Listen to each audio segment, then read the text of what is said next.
కర్ణుడు జన్మతః కవచం మరియు కుండలాలతో పుట్టాడు. అవి అతని శరీరంలో భాగంలాగా ఉండేవి. ఆ కవచం కుండలాలు అతనికి అజేయమైన రక్షణ ఇచ్చేవి. ఏ ఆయుధమూ అతనిని గాయపరచలేదు. దేవతలే ఇచ్చిన ఆ వరం వల్ల కర్ణుడు సమరంలో ఎవ్వరికీ భయపడేవాడు కాదు. దేవతలు కూడా అతని శౌర్యాన్ని చూసి ఆశ్చర్యపడ్డారు.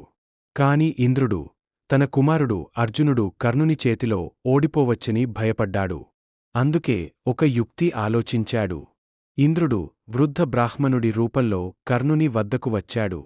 నాకు నీ కవచం, కుండలాలు కావాలి అని అడిగాడు.